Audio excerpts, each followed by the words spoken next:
Bienvenue les amis dans ce 6e épisode déjà du Cali Show. Moi, si tu me connais pas encore, c'est Matt Monfit et tu mates mon Cali Show. Aujourd'hui, on se retrouve encore une fois avec un grand nom du calisthenics. Peut-être que tu le connais, peut-être que tu ne le connais pas encore, ça m'étonnerait.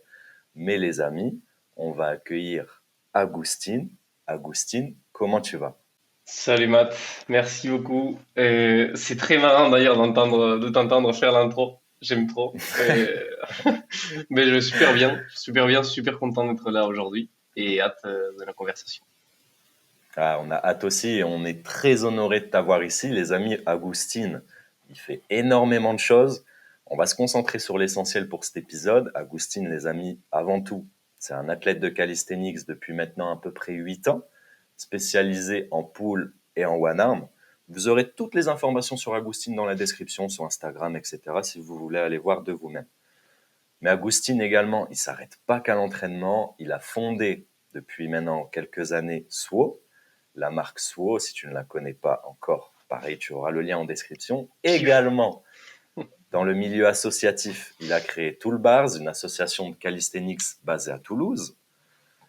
Et également, en tant qu'athlète, il a participé à de nombreuses compétitions internationales et récemment, il a eu l'occasion d'en organiser une. Si tu te rappelles, on a fait un épisode avec Greg, le deuxième par rapport à ça, mais on va parler également de la ISN, International Strength Night, si je dis pas de bêtises, Yes, exactement. qui s'est déroulée à Toulouse en août 2024. Oh que oui. Putain. Eh oui. Donc voilà les amis pour la petite présentation d'Agustin. Maintenant, on va voir Agustin, ce qui nous intéresserait beaucoup, c'est de savoir comment t'en es arrivé à tout ce palmarès, comment t'as connu le street workout, ton histoire. Si tu peux nous parler un peu plus de toi, Agustin, avec plaisir, on t'écoute. Ok, très bien. Mais déjà, ce palmarès, pour moi, il faut savoir aussi, il faut être humble. C'est le début de trois histoires, que ce soit SWO, ISN ou Toolbars. On est, on est au tout début. Donc, je prétends pas non plus avoir fait des dingueries pour l'instant, mais ça fait super plaisir à entendre. Et c'est vrai que c'est trois projets qui me représentent bien. Alors, comment on est arrivé là? Comment on est arrivé là? Est-ce que je commence par comment j'ai commencé le street, peut-être? Ouais, carrément. Parle-nous de toi, Ça- ton histoire, ce qui t'a emmené Ouais. jusqu'ici. Histoire assez marrante. J'étais en terminale, donc là j'ai 25 ans. J'étais en terminale et je faisais des cours de gym une fois par semaine. Et moi, Ok. en fait, j'ai toujours adoré les sports que j'appelle les sports de singe. Genre, tu fais n'importe quoi, tu grimpes aux arbres. Ouais. Donc, la gym, j'y allais et je faisais n'importe quoi. On s'éclatait, on était dans une petite ville. Et du coup, il y avait aucun niveau. Mais moi, j'étais trop content. J'ai juste fait une année, mais c'était du pur kiff. Et mon frère, qui à l'époque habitait à Nantes, Rodrigo, pour ceux qui le connaissent, il s'était mis au street workout. Mais c'est très marrant parce que j'ai des souvenirs très flous de l'époque, mais nous, on savait même pas ce que c'était le nom du sport. Et à un moment, on s'est créé sur Messenger et je me souviens, il me dit, ouais, il faut que tu testes. Alors, tu attrapes la barre, tu mets tout ton corps en haut, tu colles ton bassin à la barre, quoi, et ensuite, essaye de descendre tout droit. Enfin, c'était un fronteur, quoi, une négative de raise. Du coup, moi, je l'ai fait. Et j'y allais une fois par semaine et je sais pas, au bout de 3-4 semaines, j'ai réussi, j'ai réussi à le hold. Et C'est c'était une incroyable. folie parce que, enfin, je sais pas, en fait, j'avais fait pas mal d'escalade, j'avais fait, depuis tout petit, je grimpais aux arbres avec mon frère et tout, et bref, ça se, Ouais, t'avais déjà une c'est petite naturel base, pour quoi. moi, ouais, j'avais une petite Ouais. base et au final, j'ai réussi à le hold comme ça et j'étais content, mais je savais même pas ce que c'était. Donc, c'est fou. Enfin, en fait, j'ai développé mon front avant de savoir ce que c'était que le street et avant même de savoir que ça s'appelait un front lever. Tu vois, moi, je voulais juste tenir tout droit. Donc, c'est comme ça que j'ai commencé le street sans m'en rendre compte, grâce à mon frère Ouais. qui m'a mis à ces mouvements. À l'époque, j'avais commencé aussi avec des potes à faire du handstand, des HSPU et tout, on était trop contents. Et ce n'est qu'une fois arrivé à Toulouse, un an et demi après, que j'ai vu un vrai parc de street où j'ai vu un gars qui était en train de faire une straddle sur une barre haute. Et je me souviens, on a vu ça avec mon frère, on était là, mais quoi? Il y avait genre 15 personnes dans le parc, en palo, pour ceux qui connaissent. On s'est dit, putain, mais c'est une dinguerie. Et à partir de là, en fait, grâce à ça, on a été intégré à pas une team, mais enfin bref, un groupe de personnes qui s'entraînaient là-bas. On a développé des relations et petit à petit, ça m'a mené là où je suis aujourd'hui. Une chose super importante, et peut-être que parmi les personnes qui nous écoutent, mais ça peut être intéressant pour eux de le savoir. J'ai compris l'une des raisons les plus importantes qui ont fait qu'on a créé Toolbars et que j'ai créé Suo. C'est tout con. Ça se résume à checker les gens quand tu arrives dans un parc et tu leur demandes comment ils vont et c'est tout. Ouais, hyper Et intéressant, j'avoue. parce que je me suis cassé la tête à me demander mais pourquoi à Toulouse ce qu'on fait marche et pourquoi ça me fait kiffer le street ici et c'est pas la même communauté à Toulouse que celle qui est ailleurs. Et je me suis rendu compte qu'au depuis le début, en fait, on arrive, on se check tous.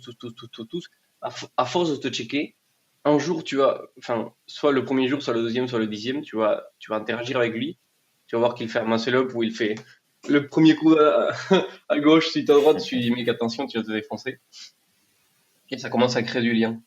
Et tu extrapoles ça à toute la ville de Toulouse, à tous les entraînements de tous les jours, et ça crée une communauté.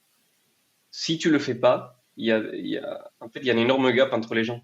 Alors que quand tu casses la barrière physique, tu, tu donnes droit à une ouverture un peu communautaire, disons. Ouais, Donc, c'est fou, ouais. pour ceux qui ont un parc et qui y vont, qui sont 3, 4, 5, 6 et qui se plaignent qu'il n'y a pas de communauté, commencez à checker les gens, commencez à essayer de faire des trucs en commun, mais super, super petits. On dirait ça ne sert à rien, mais c'est ce qui déclenche sur des mois et des années une communauté de ouf. Mm, Voilà, je carrément, suis parti un peu en c'est clair. un Non, non, couille, mais mais je c'est pense que bien, c'est intéressant. c'est hyper intéressant ce que tu dis. Et c'est vrai que, enfin, ça me fait penser aussi à nous dans le Nord. Au début, on était vachement dans cette démarche-là et tout. Et petit à petit, c'est vrai que ça, en fait, sans t'en rendre compte, tu crées une vague. Et c'est Mm. vrai qu'être dans cette démarche de aller vers, ça mène toujours dans tous les cas. Que tu tombes sur des cons ou sur des gens bien, dans tous les cas, tu apprends quelque chose, quoi. Et ça, Ouais, hein, c'est clair, c'est hyper important.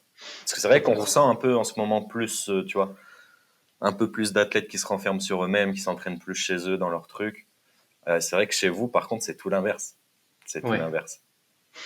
c'est tout l'inverse. C'est Et on en parlera de Toolbars peut-être ou peut-être pas. Mais c'est vrai que nous, la moitié des rangs qu'on a, c'est des gens qui viennent de commencer le street, qui en font de temps en temps, qui veulent faire avoir un petit front en back lever ou en stand, mais qui de base sont pas de ce milieu du tout. Et si tu vas pas les voir, si tu leur dis pas, mais viens, essaye, je passe une heure avec toi, je t'apprends quelques moves, hmm, mais ça ne crée pas ce lien. Et ensuite, on se demande pourquoi ça n'évolue pas.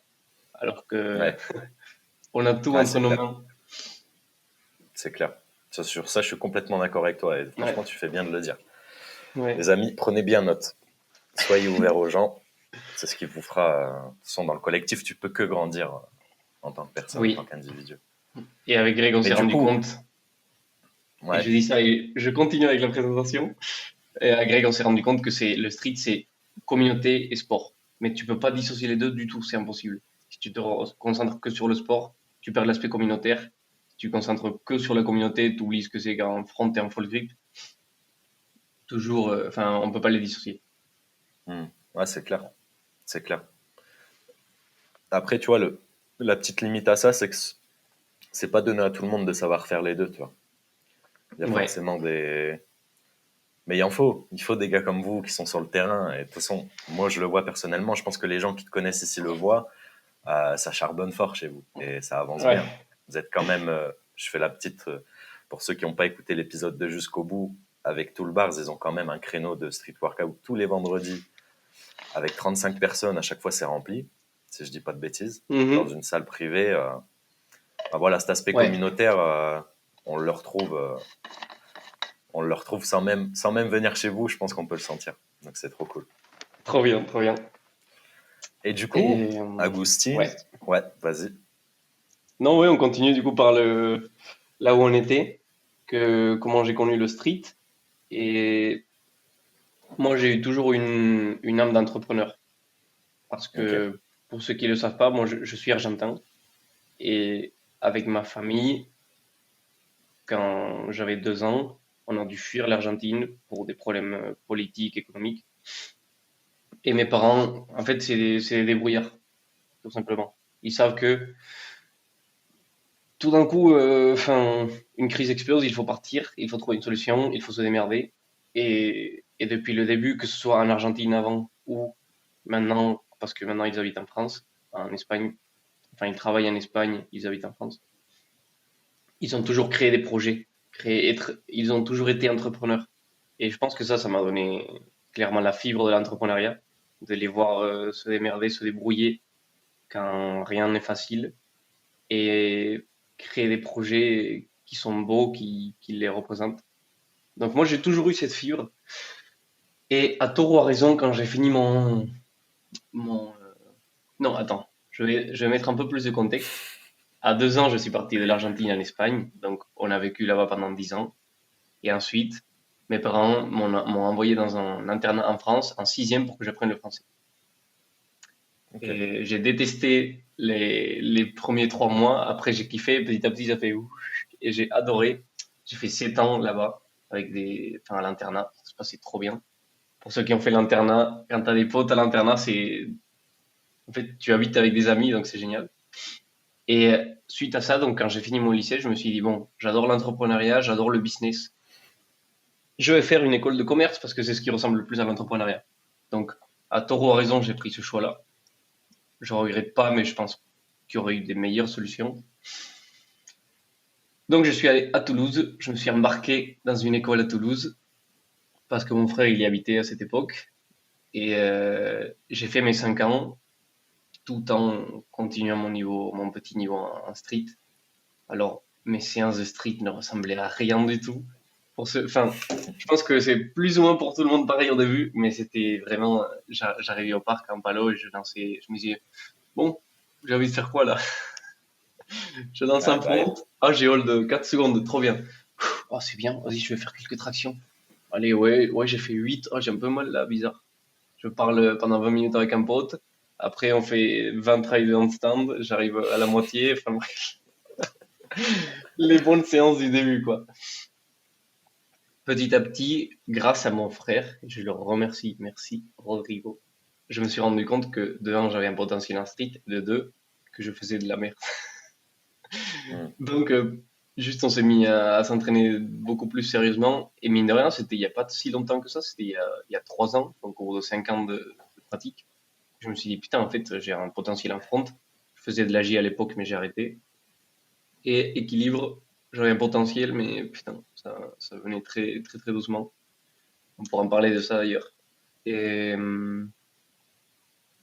et puis j'ai arrêté, donc j'ai fini mon école de commerce en 2022, il y a pile ok. 2 ans. Je savais pas quoi faire, je voulais entreprendre, mais je voulais surtout rentrer chez moi en Argentine pour retourner aux sources parce que j'en avais vraiment besoin. Je sentais que je connaissais pas de là où je venais. Et ça me faisait super mal. Enfin, c'est terrible comme sensation. Je sais pas si certains d'entre vous la connaissent. Donc j'ai fait un voyage de 3 mois là-bas où je suis parti en Amérique latine, où j'ai rencontré plein de streeters en Argentine, au Chili, Pérou. Mon voyage, c'était un peu, c'était avec un gros sac et j'allais de ville en ville, je rencontrais des streeters et je voyageais, Stylé. je mangeais comme un gros porc. Et c'était génial. Et donc, pendant tout ce temps-là, j'ai kiffé le street. Le street, c'était un peu la base de tout ça. Je rentre en France. Mon frère vient d'ouvrir son cabinet dans lequel où il habite et il a une chambre en plus. Je lui dis, ça te va si je reste chez toi un peu? Je sais pas trop quoi faire de ma vie. Donc là, c'était il y a pile 2 ans. Je sais pas trop quoi faire de ma vie. Et est-ce que t'es chaud qu'on refasse coloc? Parce qu'on a fait 4 ans de coloc ensemble avec mon frère. Et il a dit, ouais, vas-y, ben, je peux t'héberger le temps qu'il faut pour que tu vois ce que tu veux faire de ta vie. Et là, on a fait du street. On a fait du street à fond. je découvre un move qui s'appelle le SAT et je m'obsède à 1000% et je me dis putain, ce move, il faut que je l'ai. À l'époque, j'avais quoi? Je sais pas, je devais avoir un set to touch. Je commençais à arrêter le close grip en front, à m'en rendre compte et je commençais à m'améliorer. Et du coup, j'ai tryhardé le SAT à fond et je suis devenu mais obsédé du street à 1000%. C'est la première fois que je faisais une sèche et en même temps, j'ai fait Barmania Battles pour ceux qui connaissent à Barcelone. C'était trop bel event. Première compétition, je tombe contre Elfo. Ah ouais? Putain, je sais pas, Contre je sais pas Elfo, ça. en gros, on a fait les qualifs et ensuite il y avait 16 personnes qui, qui passaient à l'étape d'après. Le Ouais. premier passait contre le 16e, deuxième contre le 15e, etc. Moi, j'ai fini 16e et lui premier du coup, Ah c'est putain. battle. Et j'ai adoré, c'était trop bien. C'est la première vidéo que j'ai mis sur mon Insta d'ailleurs. J'ai kiffé rencontrer ce mec. Et, et donc, plein d'événements en même temps. Je fais rien de ma vie sauf le street et j'essaie de me développer à côté. Je débloque mon SAT où à l'époque il y avait très peu de monde qui l'avait et moi je me sentais vraiment, je me disais putain en fait je suis chaud. Quand j'ai un SAT, bras tendu, ça fait plaisir. J'étais archi pro mais je m'en rendais pas compte. Et j'avais fait une compète, j'étais à fond. Et là, plein d'épisodes dans ma vie font que, genre, ça me donne quelques claques, tu vois. Hmm. Et Ouais. je me sens super frustré parce qu'il y a des situations que je n'arrive pas à contrôler, mais que j'aurais pu contrôler. Que je me vois dans un état de, c'est un peu dur à dire, c'est un état d'inaction qui, je sais, qui est causé à 100% par moi. Et en même temps, je vois un sport qui me passionne. Je vois un sport ruiné parce que tout le monde a une mentalité de schlag et de sport de rue. Et je suis Hmm. désolé, mais c'est comme ça le street. Moi, je me dis, avec mon ambition naïve, les gars, moi j'ai fait une école de commerce, j'adore l'entrepreneuriat, enfin, je vais trouver le moyen de faire exploser le sport. Je vais trouver le moyen de répondre aux plus grands besoins des streeteux. Et ça va bien se passer. Du coup, du coup, je me dis,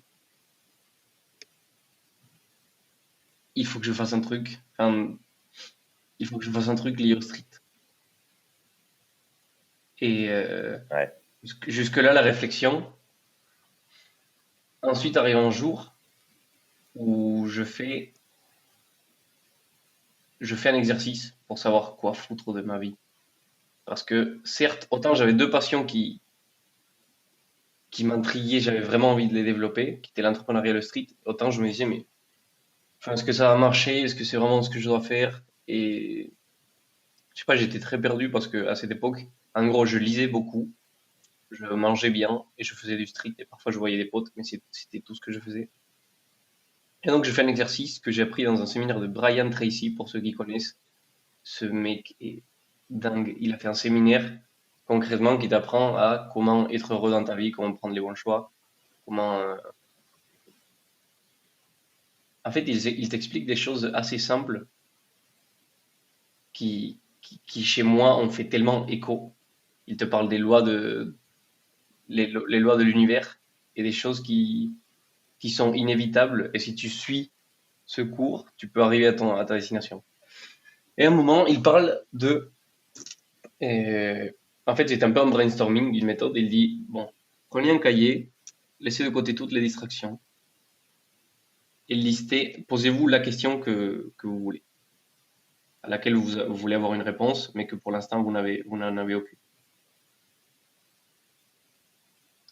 Prenez un stylo et notez 20 réponses. Impossible de s'arrêter avant la 20e. Donc, tant que tu n'as pas fini tes 20 questions, tu fais rien d'autre. Tu fais que ça. Tes 20 réponses, excuse-moi. Et donc, moi, je me suis dit, allez, c'est parti. Question, comment, je crois que j'avais mis comment gagner ma vie ou comment, comment trouver une source de rémunération, comment me développer. Et là, vu que je venais de faire un voyage, j'avais plein d'idées liées à ça, je me suis dit, je peux être. Je me souviens, les premières réponses étaient je peux créer des Excel pour des entreprises parce que j'adore Excel et l'optimisation. Putain, c'est une dinguerie ça. Ça aurait été dans une autre vie. Je peux créer des Excel pour des entreprises, je peux donner des cours d'espagnol et à des gens en ligne pour gagner quelques euros et en même temps faire du street. Je peux recontacter mes anciens patrons et aller bosser chez eux dans d'autres branches. Et je sais pas, j'arrivais à 16 réponses et j'en avais plus aucune. Et c'était super long. Enfin, franchement, j'ai dû mettre 1 heure à écrire 20 lignes. Sauf que 1 heure, c'est très long quand tu n'as rien à faire, quand t'as pas ton Mm. portable, quand t'as pas Insta, quand Ouais. tu... Et vraiment, j'en trouvais plus aucune. Petit à petit, j'ai réussi à trouver des choses, je sais plus ce que j'ai mis. Et si je trouve la photo, peut-être que je peux te la feuille, peut-être que je peux te l'envoyer. Et là, j'arrive à la 20e, j'écris un truc.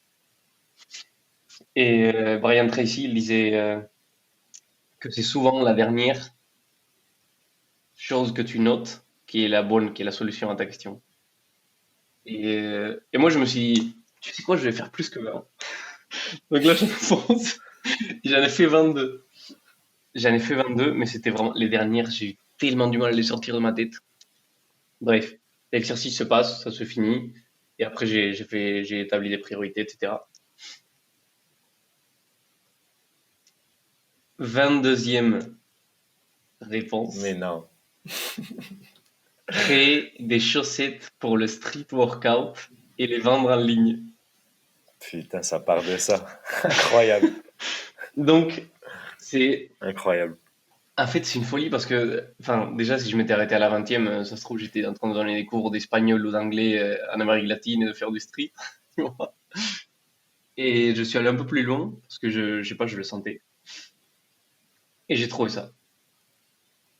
Putain, c'est insane. Attends, ça veut dire que parce que du coup, on va transitionner là petit à petit sur Swo et comment Swo a vu le jour, mais ça veut dire que Swo a vu le jour parce que tu as eu l'idée des chaussettes. Ouais. C'est incroyable, j'aurais jamais pensé ça. Putain, c'est fou, parce que c'est vrai que je me rappelle quand Swo est sorti, quand le projet des chaussettes est sorti, je me suis dit, putain, c'est le seul mec. Déjà, qui sont ces mecs? Parce que moi, à cette époque, je te connaissais pas, je savais pas que tu étais derrière Ouais. Swo. Je me suis dit, putain, ils ont pensé à ça. Tu vois, je trouve qu'avec les chaussettes, ça a marqué un. Je sais pas, ça a marqué un coup en mode vous vous êtes démarqué. Enfin, je dis vous, je sais pas combien, je sais pas si t'étais tout seul ou. Mais je sais pas, ça a créé un truc, tu vois. Mhm. C'était incroyable en vrai l'idée des chaussettes quand tu y penses. Ouais. Parle-nous des chaussettes un peu, peut-être qu'il y a des gens qui connaissent pas. Oui. Alors, les chaussettes. Non. Ah, il est Toujours des bon. chaussettes sous la main. J'ai Chaussettes, toujours donc des les chaussettes. Swockets, pour ceux qui connaissent pas, c'est. Voilà, là, c'est l'un des deux modèles. L'autre, je l'ai juste là, dans ma maison, vraiment, c'est une Trop chaud. chaussetterie. Je sais pas si ce mot existe, mais. Et voilà, donc ça, c'est le premier modèle, ça, c'est le deuxième pour l'instant. Et c'est des chaussettes résistantes, tout simplement, parce que dans le street workout, si au cas où vous n'en faites pas, sachez que on le pratique tout le temps sans chaussures. Pourquoi? Parce que plus on a du poids au bout du corps, plus c'est dur. Donc on enlève les chaussures. Sauf qu'on pratique sur des sols qui défoncent toutes les chaussettes. Au bout de 2-3 semaines, les chaussettes sont mortes. Donc je me suis dit, et si on crée des chaussettes résistantes, je sais pas si on va voir, mais bon, avec un produit Ouais, on voit résistant, bien. pour faire en sorte que qu'on arrête de.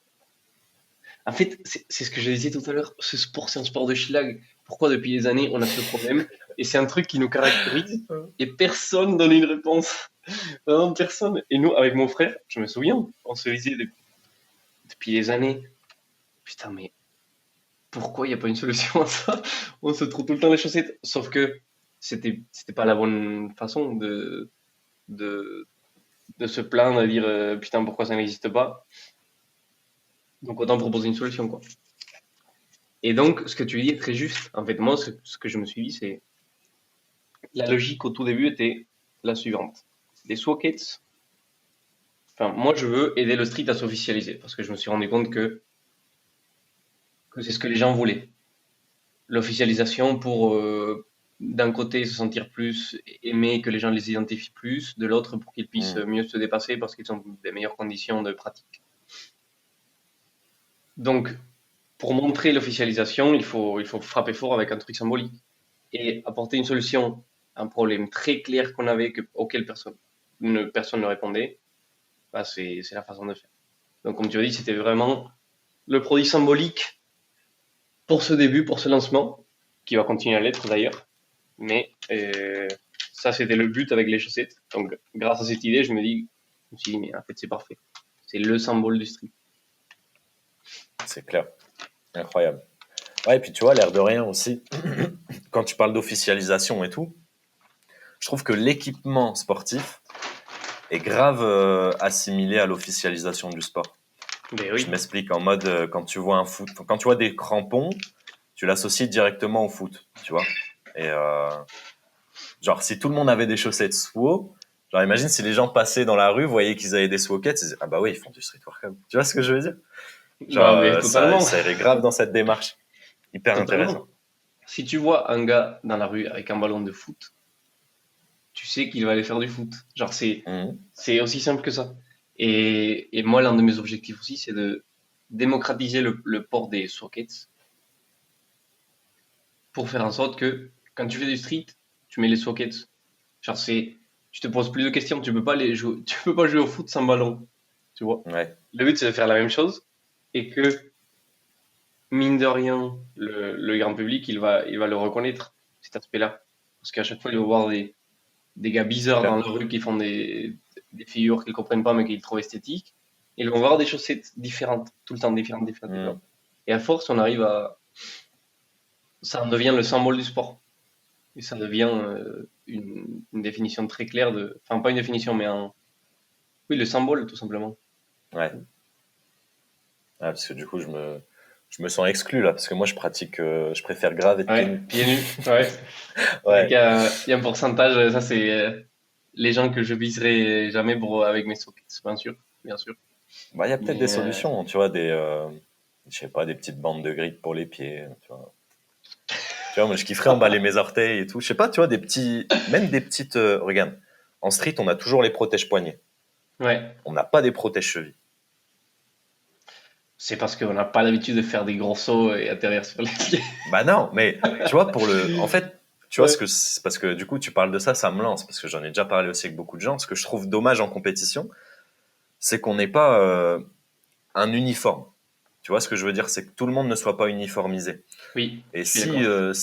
tu vois, t'imposais des normes, comme tu l'as dit, en fait, si tu normalisais même le matériel que tu utilises, tu vois, si tout le monde utilisait le même et que tu en avais potentiellement besoin à l'entraînement, bah, tu vois, tu pourrais rajouter, je sais pas, ce serait short, protège cheville, mais pour le style, tu vois. Tu vois ce que je veux Oui, dire? oui, oui, de ouf, de ouf, de Enfin, ouf. Surtout que ce c'est une idée sport, que je te donne comme ça. Mais... enfin, en fait, c'est un sport de rue. Dans les sports de rue, le style et l'esthétique priment aussi beaucoup. Là, C'est le clair, flow, en fait. c'est Donc, clair. tu peux très bien porter, je sais pas, il y en a qui font ça, qui mettent des bandanas. Bon, c'est pas forcément le truc le plus esthétique, mais ça n'a aucune utilité technique.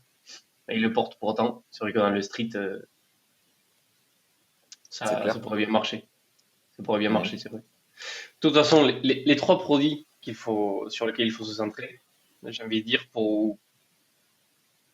d'un point de vue business, parce que tu as la visibilité, et d'un point de vue achat de récurrence, etc., c'est protège poignet, short ou pantalon et chaussettes. C'est les trois produits les plus importants. Certes, après, il y a les barres, mais quand tu achètes une paire de paras, tu la gardes pendant 5 ans, quoi. Enfin, ça dépend, mais.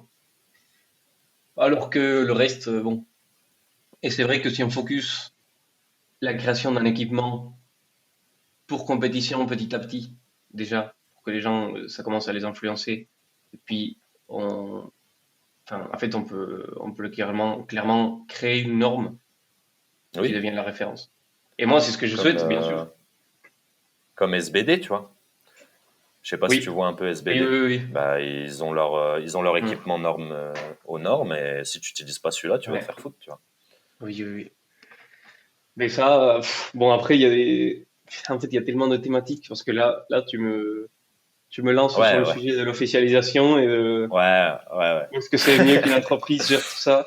D'ailleurs, j'ai vu ta vidéo YouTube. Alors moi, j'ai fait mes devoirs. Là, j'ai vu ta vidéo YouTube sur l'avenir du street workout, est-ce qu'il était mort ou pas. Super ouais, ouais, intéressant. Tu, ouais. tu marques des très bons points dans la vidéo, je pense. Et j'ai écouté aussi les 2 podcasts qui sont sortis pour l'instant. Greg, bien sûr. Gros bisous à toi. Et Ah, Matt, incroyable. gros bisous à toi aussi. Mais c'est vrai que, enfin, peut-être qu'on peut en parler de ça aussi, mais l'importance d'une marque et comment créer une référence pour un sport, comment le guider. Bah justement, ça va être l'occasion, puisque là on divague un peu, ça va être l'occasion de revenir sur le Ouais. sujet qu'on a énoncé à nos auditeurs, c'est-à-dire SWO. Parlons un peu de Oui. SWO, parce que là on parle de marques qui prendraient le lead, etc. Moi je ressens assez ça chez vous, chez SWO. Est-ce que tu peux nous parler un peu plus de SWO, nous présenter déjà ce qu'est la marque aujourd'hui et nous raconter son histoire? Oui. Déjà, je commence par le plus important. Le plus important qui est la vision de soi. Et elle est vraiment en accord avec tout ce qu'on vient de dire. Et c'est super important que vous compreniez pourquoi on fait ça. Parce que quand on a commencé, c'était pour officialiser le sport. Mais maintenant, le message, il est bien plus profond. Et ce qu'on veut amener aux gens l'est aussi. SWO, c'est une société qui fait des équipements de street, des vêtements de street, certes, mais c'est surtout une marque qui veut promouvoir un message fort, qui moi me ressemble beaucoup, les gens qui bossent avec moi le ressemblent aussi, et le but est de montrer aux gens l'utilité de ce message. Et c'est le suivant, c'est que tout le monde peut trouver sa voie dans sa vie, peut trouver la voie qui le caractérise et qui fait qu'il est épanoui, qu'il est accompli.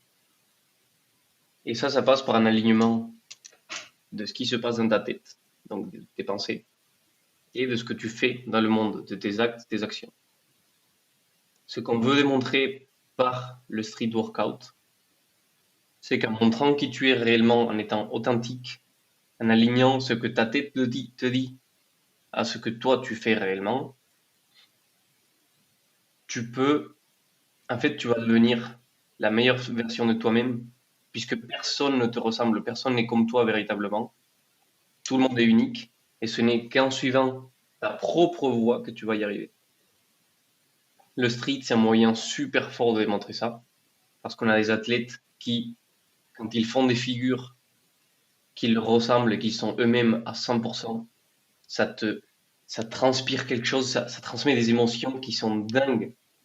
Et personne ne peut le nier. Et peu importe que tu aimes ce qu'il fait ou pas, si les personnes elles sont alignées dans ce qu'ils font, c'est la transmission elle est incroyable et c'est la meilleure façon de s'accomplir. Et ça, on le montre à travers nos athlètes. Quand tu vois Chad, par exemple, en compétition, quand tu vois qu'il s'exprime, il fait des trucs à lui. Genre, c'est l'expression de soi à 100%. Parce que personne fait comme Chad. Chad, il fait exactement ce qu'il y a dans sa tête et il le démontre aux autres. Quand tu vois la rage qu'il met dans les rounds, quand il finit, il crie. C'est juste une dinguerie, genre, les émotions que ça donne. Quand tu vois Greg, qui, certes, n'a pas le même niveau que Chad, mais Greg, quand il fait des combos, je sais pas si vous l'avez vu faire, mais c'est magnifique. Parce que lui, il t'enchante, il te met dans une émotion, genre, super profonde, parfois un peu triste, avec des grandes émotions, et il fait de l'équilibre de la planche. C'est fluide. Et, et nous, c'est ce qu'on veut démontrer, que le street workout, certes, c'est un sport avec des figures qu'on connaît tous, mais chacun doit le pratiquer de façon différente. Parce que c'est ça le vrai street workout. C'est que c'est un sport individuel, chacun choisit sa propre voie, même si on choisit de la pratiquer en groupe. Mais pour pour que les gens soient accomplis au plus possible, il faut que chacun trouve sa voie, chacun trouve son style. Et quand tu trouves ton style, tu deviens fort. Tu trouves le groupe et les gens à qui tu appartiens, dans lequel tu te sens aimé.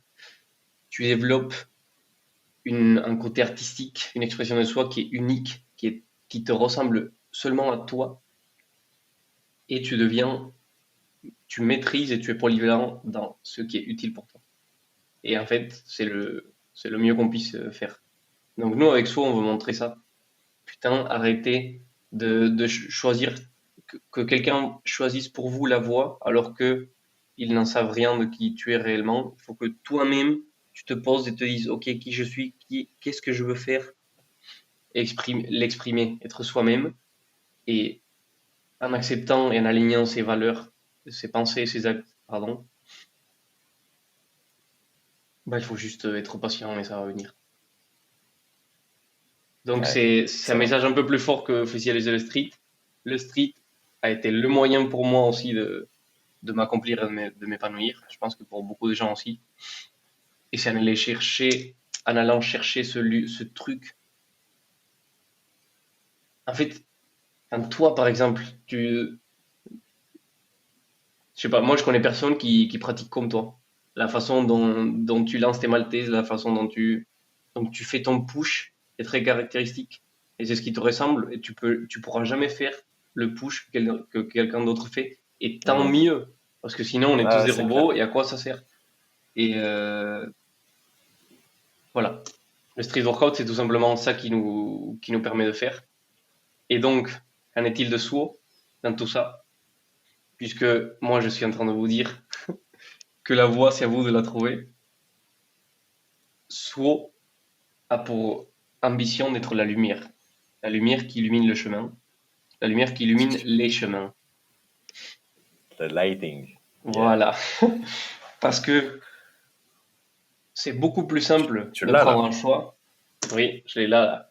Tchoum. Ouais, Putain, c'est d'ailleurs, ça ces l'emblème. colliers, oh là là. Ils rendent beaucoup mieux dans Très la bon. vraie vie que sur Internet, malheureusement. Et, Ah, cet argument de vente. ouais, ouais. Non, moi, ça m'attriste parce que ceux qui le prennent à chaque fois, ils sont trop contents, mais j'avoue que. Bon, bref, on s'éloigne du sujet. Moi, ce que Vas-y, je voulais vas-y. dire, c'est que pour prendre un choix, c'est beaucoup mieux de le faire de façon éclairée. On va donner un exemple un peu métaphorique, mais imagine que tu es dans une grande maison dans le noir et qu'il faut que tu trouves la porte pour sortir. La porte qui est ta voie, en fait.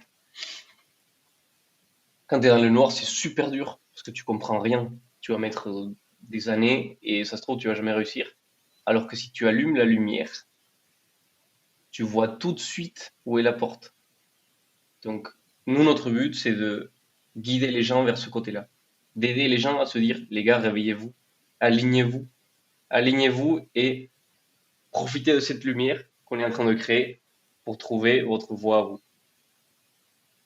Incroyable. J'aime beaucoup la vision que tu développes de soi, là. C'est hyper Ouais. intéressant. C'est hyper intéressant. Je trouve ça cool. Vraiment, c'est trop cool. Et donc, du coup, de par cette vision-là, là, tu nous dis que la vision, elle a évolué, etc. Donc, à l'heure actuelle, elle est comme ça. Comment t'en es venu jusqu'à cette vision, tu vois? Comment t'as passé le cap de lancer SWO? Qu'est-ce qui s'est passé? Tu vois? Comment ça s'est fait, tout ça?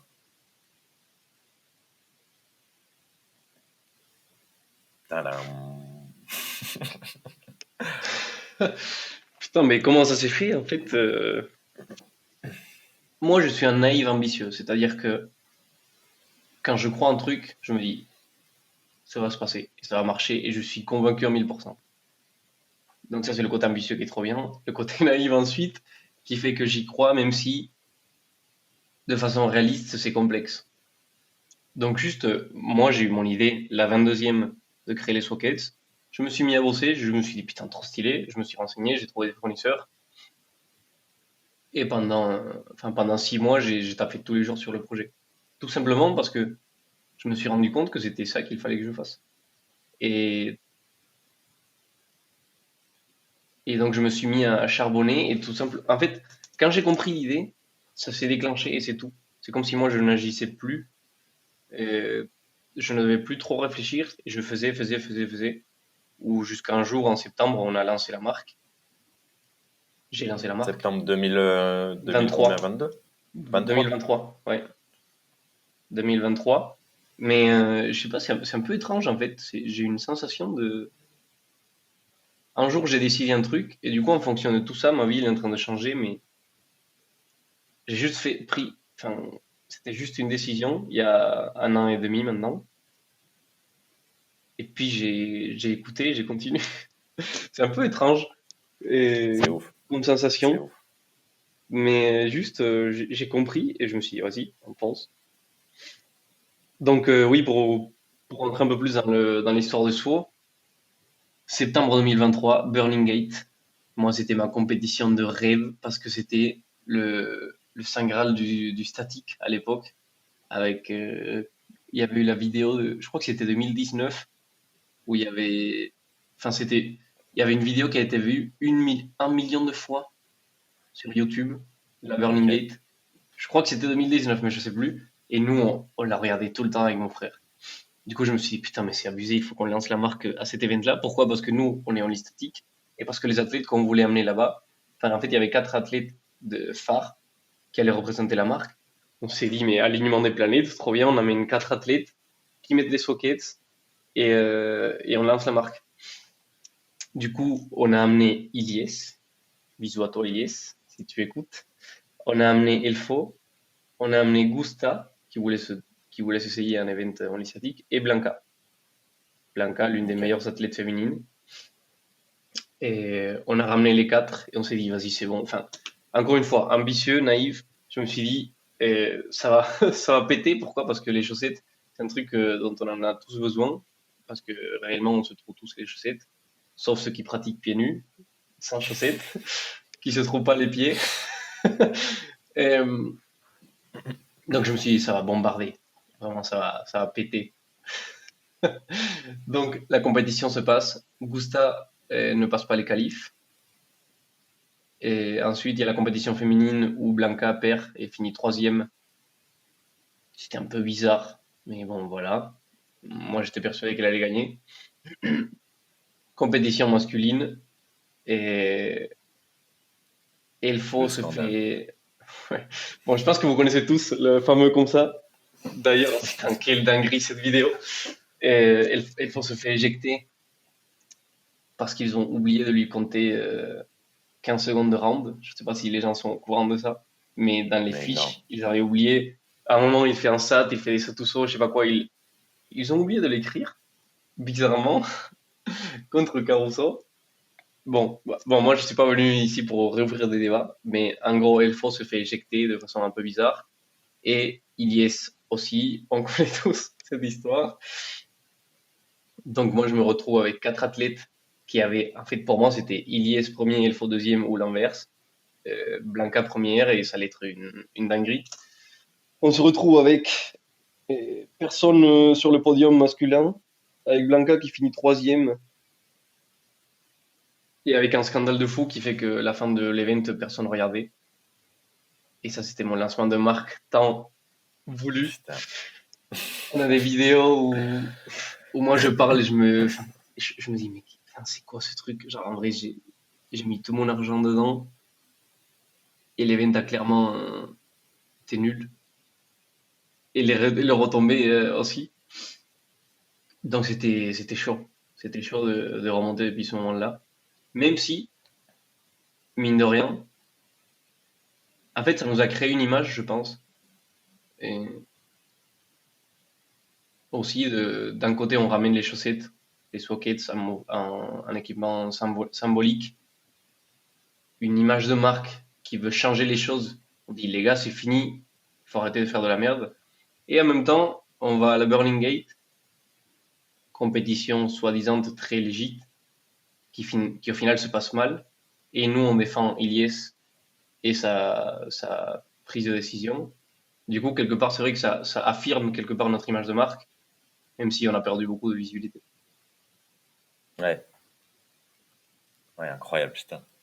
C'était Ouais. peut-être un test, hein, tu sais, en mode, bah tiens, T'es sûr que tu veux faire ça? Tiens, vas-y, on va voir. Tu vois ce que je veux dire? Ouais. Oui, oui, oui, totalement, totalement. Ah, incroyable. J'étais pas au courant de ça, que c'était le lancement. Je me Ouais, rappelle que vous c'était aviez accompagné les athlètes, mais... ouais, c'était le lancement. Et du coup, après ça, comment ça s'est profilé par la suite? Mais qu'après ça, c'est une montagne russe et des péripéties tous les jours. Et c'est ça qui est une folie. D'ailleurs, si vous qui écoutez ce podcast avez la fibre entrepreneuriale, il faut savoir que enfin, l'entrepreneuriat, c'est tu vois un mur, c'est un obstacle, soit tu le contournes, soit tu le défonces, il faut trouver une solution. Donc, problème, solution, problème, solution, problème, solution. Et l'entrepreneuriat ne repose que sur ça, en fait. Et moi, depuis ce jour-là, depuis le flop Burning Gate, disons, et depuis le fait que, on pourra en parler peut-être, mais mes pires décisions chez soi, je les ai prises au tout début, qui ont encore une incidence aujourd'hui. Donc, il faut juste faire, il faut, il faut manœuvrer tous les jours et changer parce qu'il faut que ton objectif soit clair. Et en fait, les moyens, on n'en sait rien. Moi, j'ai une idée en tête, je me dis, ouais, ça va faire comme ça, on va vendre tant par mois, etc. Tu sais, tu te crées ton business plan, tu te crées ton idée, ton image des rêves, ton utopie dans ta tête. Et ça n'a rien à voir. Donc, Ouais, ça n'a rien à voir et tu te dis, merde, mais du coup, il faut faire quoi? Il faut changer, changer, changer. Ouais, ça, c'est la solution. Et non. Et du coup, c'est juste ça. Depuis septembre 2023, c'est ma vie, quoi. C'est résoudre des problèmes, trouver des solutions que je ne connaissais pas, qui n'existaient pas avant. Et ça, c'est du pur kiff. Un côté un peu incroyable. maso, Ouais, mais c'est trop stylé. Parce qu'en gros, il faut, il y a une vision tellement forte et claire dans ma tête que je sais que je ne vais pas arrêter tant qu'on arrive à notre objectif. Mais va savoir comment on y arrive. Et je suis sûr que c'est pas du tout de la façon que j'ai en tête, même s'il est très clair et très précis. Mais du coup, les ouais. moyens, je sais pas, les moyens sont juste sont impossibles à imaginer, alors que la vision, elle, oui. La vision, elle peut être très claire, très précise. Et je peux te garantir qu'avec soi, on va arriver là. Mais comment va savoir? Ouais, c'est ça. Et puis, jusqu'à quand, tu vois? Parce que je sais aussi que la plus grande limite dans beaucoup de personnes qui lancent des projets, c'est la date de fin. Tu vois, le moment où tu te dis, est-ce que j'arrête ou est-ce que je continue? Tu vois ce que je veux dire? Est-ce que Ouais. toi, je pense que tu as déjà eu ça avec soi aussi. Tu vois, ce moment où, même moi perso, je l'ai déjà eu, tu vois, ce moment où bah, t'as plus de thunes, faut que tu continues, mais t'as plus de thunes. Tu vois ce que je veux dire? Ok, oui. Attends, j'enlève mon pull. Ah, là, ça parle sérieux, là. Ça enlève le pull, les amis. Ah, L'équipement oui, sport. monsieur. Putain, t'as vu la pub? Oh là là. Ces t-shirts, je les Ouais, surkiffe. J'ai l'impression collection d'être un d'hiver, les amis, super-héros. Ouais, j'ai l'impression d'être un dans la super-héros dedans. description. Yes. Ah, ils ont l'air trop stylés. Et, moi, j'ai un exemple très clair que tu vas comprendre tout de suite, je pense. C'est mon one arm. Et toi, tu me demandes jusqu'à quand est-ce que je continue à pousser? Moi, cette question, elle n'existe pas dans ma tête. Genre juste, Ok. moi, dans ma tête, je pousse jusqu'à y arriver. Ouais, jusqu'à ce que ça tienne, Donc, quoi. one arm, jusqu'à ce que ça tienne, jusqu'à ce que ça hold. Euh, one arm, j'ai commencé, j'ai commencé en 2019. Je comprenais rien du tout. J'ai commencé à droite, puis à gauche parce que je m'étais blessé, puis à droite parce que je me suis reblessé. J'ai mis 3 ans à voir le one arm depuis le début, depuis le moment où j'ai commencé à l'entraîner. Sachant que quand j'ai commencé à l'entraîner, j'avais 30 secondes de handstand, je sais pas. Je veux dire, j'étais déjà bien, j'étais prêt pour l'entraîner. Et j'ai mis 3 ans. Alors, ceux qui ont le one arm, peut-être pourront confirmer, mais je sais pas, il y en a qui l'ont en 4 mois pour les plus chanceux, et sinon, ça peut faire un an, un peu plus. Mais 3 ans, c'est assez rare, mine de rien. Et moi, En fait, ça résume totalement qui je suis. Et comme ça, tu vas pouvoir mieux me comprendre. C'est que One Arm, je le veux. Je crois que c'était ma figure préférée à l'époque. Donc, ce que je faisais, c'est que je tentais, et à un moment, je me disais, putain, j'ai trouvé la méthode. Putain, ça me fait tellement rire. Parce que, et mes potes toulousains qui vont écouter ça, ils vont péter, euh, comment on dit? Bref, ils vont rigoler. J'ai trouvé la méthode. En fait, il fallait que je force plus entre mon index et mon pouce. Et quand je fais ça, j'arrive à beaucoup mieux hold, à beaucoup mieux transposer mon poids. 4 jours après, je me rends compte qu'en fait, Alors, ça marchait pas. ah, j'adore l'image. Que T'as ça vraiment pris marchait une pas. bonne image. C'est Voilà, que cool. ça marchait pas. Et que, en fait, je m'étais blessé au niveau du tendon de l'index. Parce Mm. que je pensais trop comme un con. Et du coup, je devais En fait, c'était même pas, ok, je reviens là où j'étais. Non, parce que je me suis blessé. Il faut que j'arrête. Il faut que je descende et que je refasse mieux. Du coup, je me lançais sur ma main, sur la main gauche. Et j'essayais des mêmes choses, je sais pas quoi. Ah ouais, putain, rotation interne. Ça y est, j'ai. Non, c'est totalement. Enfin bref. Et mon frère, il en avait. Putain, je trouve ça trop drôle. Mon frère, il en avait marre. Vraiment, toutes les semaines, toutes les 2 semaines, je lui disais, mec, j'ai trouvé, ça y est. Il fallait que je saille plus, il fallait que je fasse plus. Jamais, jamais, jamais, jamais, jamais, jamais. Jusqu'à un jour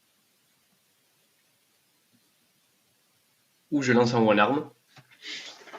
Je me mets en position et tout d'un coup, je fais, pour ceux qui voient la vidéo, mes épaules, je fais ça. Et là, je lâche et je tiens. J'ai là, quoi? Attends. Et encore une fois, une 20e révélation, je me dis, putain, c'est ça. Et en fait, c'était vraiment ça.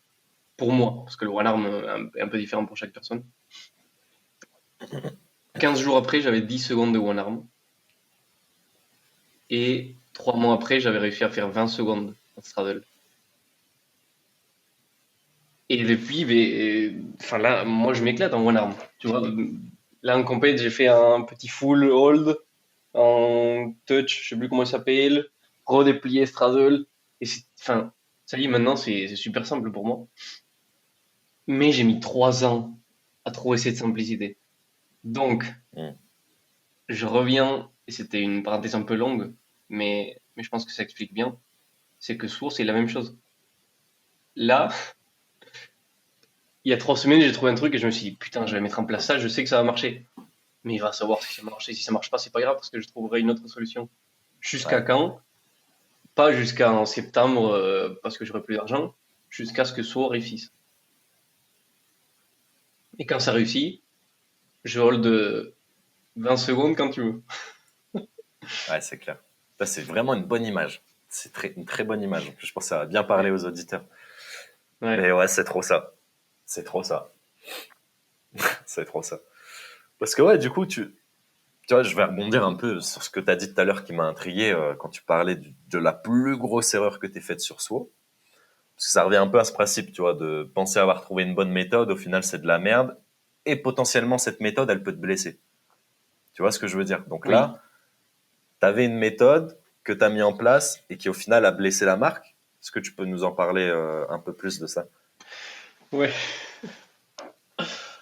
Voilà. C'est un... C'est quoi cette Non mais les dinguerie? gars, C'est quoi ce suspense?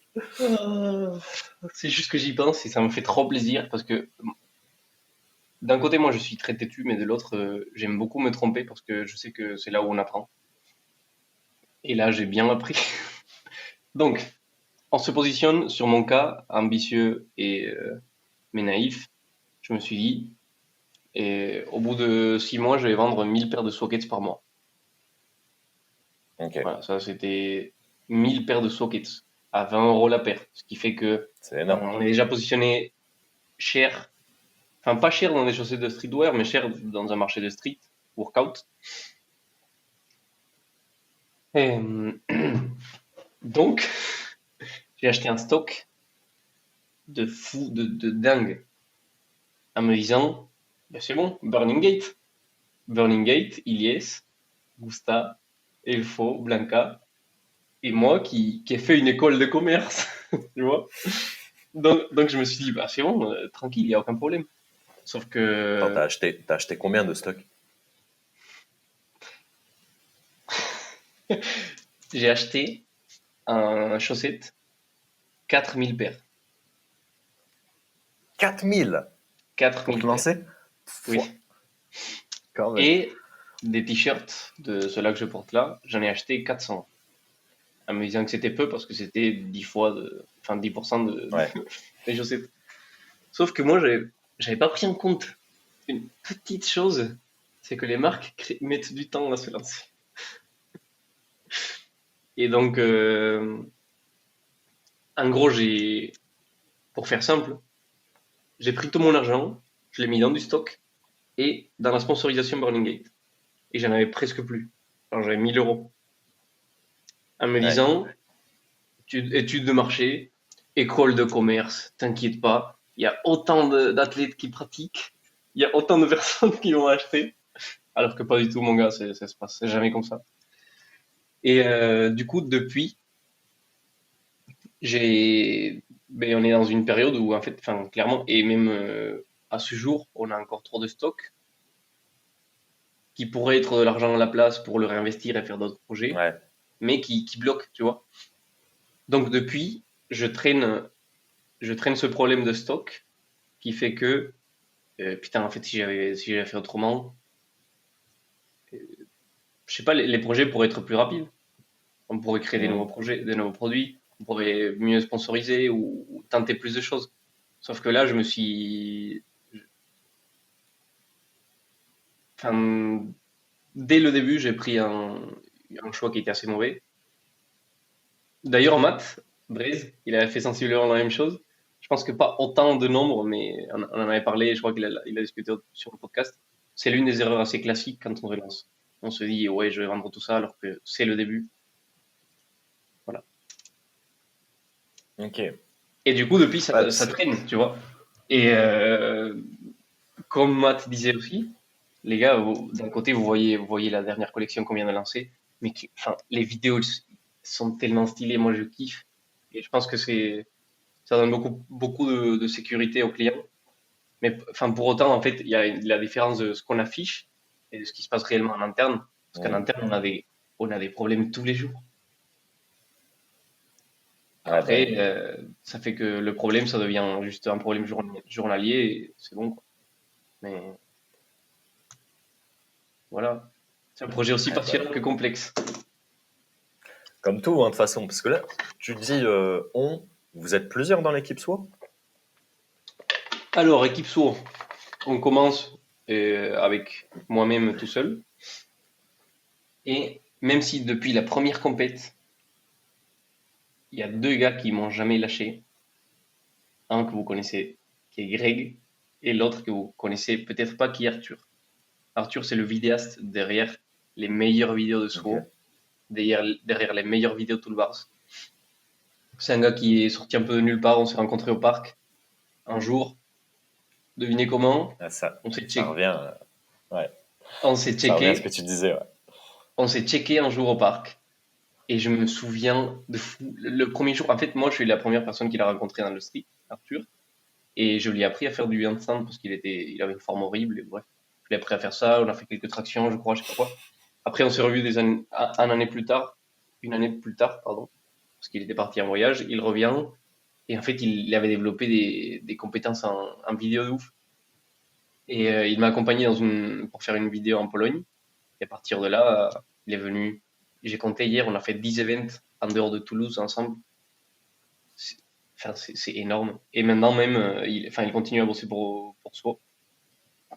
Oula, pardon. Il est auto-entrepreneur, mais enfin, on travaille avec une prestation de service. Donc on a Arthur, côté community management et création de vidéos. On a Vincent, que je salue, qui fait toute la partie Shopify et les publicités. Il habite aux alentours de Marseille, en street aussi.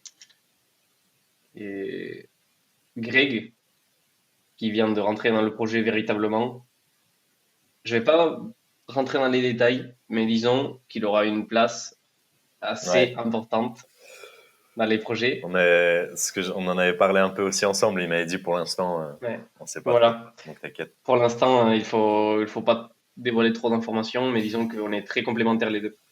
Que moi, c'est un gars que j'estime énormément, très bon ami à moi, avec lequel on gère tout le bar déjà. Et juste, vraiment, on se complémente de fou furieux les deux. Donc, Ok, très super. content Donc, qu'il veuille se lancer. Et puis, on a eu quelques stagiaires dans la communication et à droite à gauche. Mais voilà essentiellement. Voilà essentiellement. ouais. Et en tant Ok, ça qu'employé à marche. proprement parler, pour l'instant, on n'en a jamais eu. Ouais, ça, c'est quand même. De toute façon, ça, c'est un cap. Tu le passes une fois que c'est lancé et tout, quoi. Ouais. Là, c'est en termes. Parce que si, si toi, t'as pas de limite par rapport au fait de parler un peu plus de chiffres et de moyens, actuellement, la situation de SWO, c'est quoi? Au niveau chiffre d'affaires, au niveau des moyens que vous déployez, que vous avez, tu peux nous en dire un peu plus là-dessus? Alors, quelques chiffres qu'on peut donner, que je peux donner. Déjà, c'est que la première année, donc les 12 premiers mois, on a fait environ 20 000 euros de chiffre d'affaires entre les ventes en ligne et les ventes en stand. Ce qui est pas déconnant, hein. C'est bien, Ouais, ouais, plutôt c'est pas pas. mal. Par rapport à mes perspectives, encore une fois, ben, on est un peu loin. Mais quand on s'intéresse à la réalité du marché, que c'est une entreprise dans le street et c'est la première année, moi, je suis refait. Et actuellement, on a vendu, on a écoulé environ 1300 paires de chaussettes. Donc en un peu plus Ok. de 12 mois, quand même en 15 mois. Ce qui, encore une fois, est très stylé pour le début, même si, comme j'ai parlé par rapport à mon stock, ça laisse à désirer. Mais, enfin, c'est normal. 1300 paires en un peu plus d'un an, c'est énorme pour le début. Pour un marché C'est clair. de Puis street. surtout pour des chaussettes en plus, tu vois. Ouais, oui. Franchement, hein, La c'est top. preuve que c'est, en fait, plus que des chaussettes, c'est un symbole. C'est le symbole du street et Ouais, du dépassement de son officialisation. Et le porter, pour beaucoup d'entre nous, c'est un symbole et c'est avec fierté. Si on vendait ouais. purement des chaussettes, si tu vends pas un message derrière, ça se passe pas aussi bien. Ok. Et donc là, actuellement, ouais, vous tournez encore à peu près sur le même chiffre d'affaires. Ouais, ben oui, alors là, en fait, moi, ce que je me demande, c'est à quel moment la courbe va passer de progressive à exponentielle. Parce que ce moment existe, mais je sais pas quand est-ce qu'il va arriver. Pour l'instant, on progresse. Et pour l'instant, on progresse. Mais il y a un moment qui va se déclencher, va savoir quand, qui fera ça, qui fera son exponentialité. Et ce que je peux te dire par rapport à ça, on peut rentrer un peu plus dans le côté business plan, dans le côté business, c'est qu'on a élargi notre cible. Avant, c'était que des streeteux, mais on se rend compte que les gars, et je me mets dans ce même panier, on n'a pas, on n'a pas de moyens. Et si on a des moyens, on a été habitué à ne pas devoir les dépenser pour du street. Donc on se dit, putain, une adhésion à 100 euros chez tout le bar, c'est cher. Putain, une paire de chaussettes à 20 euros, c'est cher. Alors que quelqu'un qui vient d'arriver dans le milieu, tu lui dis adhésion à 100 euros pour un sport quoi? Ouais, Et c'est clair. C'est clair. une paire de chaussettes qui final c'est du streetwear, 20 euros, bah, c'est le prix normal. Mm. Donc on est dans un marché très complexe à attaquer quand même, celui du street. Et donc le but c'est d'élargir cette cible et de proposer quelque chose de différent. Proposer quelque chose qu'on puisse porter dans la vie de tous les jours pour démontrer notre appartenance ou pour démontrer notre style, pour s'exprimer finalement comme on s'est dit. C'est-à-dire que les vêtements qu'on porte reflètent qui on est. C'est pour ça que maintenant on est en train de partir un peu plus vers le streetwear avec la nouvelle collection, qu'on a lancé des cargos, on a lancé des t-shirts de compression mais qui ont ce côté esthétique et pas forcément que technique et pas forcément que street. Si tu fais pas de street, tu peux très bien le porter. Et donc voilà, le but maintenant, c'est de s'élargir. Mais attention, on ne s'élargit pas pour perdre de but notre focus qui est le street workout. On Ouais. s'élargit pour ramener du monde. Disons qu'ici, on a la petite bulle street, toute petite, qui représente 1% du marché en fait. Et en faisant venir tout le reste des gens qui sont autour, les gens qui pratiquent plein de sports différents, qui s'intéressent au street, qui font des HSPU, tu vois, qui font des LC, des choses comme ça, et les gens qui adorent le streetwear, le monde du skate, le monde du parcours, plein de sports voisins. Si on s'intéresse, et même les spectateurs qui kifferaient ce genre de choses, si on s'intéresse en fait, au grand public, et on prend tout l'argent et on fait dans le petit cercle, on fait grandir le street d'une façon incroyable. Ouais, et puis tout s'aligne en plus, parce que du coup, Oui. quand tu me dis ça, en même temps, j'image tout ce que vous faites, tu vois, genre je me dis qu'en fait, l'association, c'est un super moyen de faire ça aussi, tu vois. Ouais, totalement. C'est d'ailleurs ce que vous faites avec les créneaux et tout que vous créez. Enfin, genre, j'en parlais aussi avec Greg, mais vous avez un pourcentage de pratiquantes qui est, je pense, au moins 2-3 fois supérieur à la moyenne nationale, tu vois ce que je veux Oui, dire? Et c'est une folie. c'est incroyable, c'est trop Ouais, bien. oui, C'est une formule, tu vois, pour revenir à l'image du one arm, c'est une formule qui pour l'instant fonctionne. Après, peut-être que ça, tu vois, il y aura de l'évolution et tout, mais en tout cas, à distance, ça se ressent. Ça se ressent oui. et ça fait vraiment Mhm. plaisir. Ouais. Et là, justement, cet agrandissement du grand public, dis-moi si je m'écarte trop du sujet, mais là, peut-être qu'on peut traiter aussi le côté, enfin, où est-ce qu'on en est dans ce sport et comment on peut le faire développer. C'est Mhm. que on a besoin du grand public et le grand public veut nous accueillir avec les bras ouverts parce que on a une capacité de fou à rendre le street artistique, à rendre le street beau et euh, visionnable. Et nous, on est des geeks et des schlags qui s'entraînent à l'extérieur et enfin, qui s'entraînent entre eux, entre geeks. Et on est trop content parce qu'on a pu enlever le false grip d'un touch. Alors que, en fait, il y a deux côtés. Il y a un côté passionnant du performeur et un côté enfin, performeur qui optimise sa pratique et qui devient de plus en plus fort. Et le côté, les émotions, montrer, véhiculer des choses plus fortes que nous et que quelqu'un, peu importe s'il a jamais fait du sport de sa vie, il voit ça et se dit putain. Et là, dans son cœur, il y a un truc qui apparaît. Et ce Mhm. côté-là, il faut. En fait, c'est avec ce deuxième côté qu'on va réussir à toucher le grand public. Et grâce à ce deuxième côté aussi, mine de rien, le côté perf, il va pouvoir se développer. Parce que, C'est clair. inévitablement, pour agrandir notre sport, qui est sensiblement ce que tous les streets veulent, il faut passer par le grand public pour avoir plus de reconnaissance, pour avoir plus de moyens, et les réinvestir dans le street. C'est pas parce qu'on s'intéresse à d'autres cibles qu'on a oublié le but principal. Mhm. Bah, de toute façon, tu le sais, si tu as écouté ma vidéo, je suis complètement Ouais, d'accord avec toi.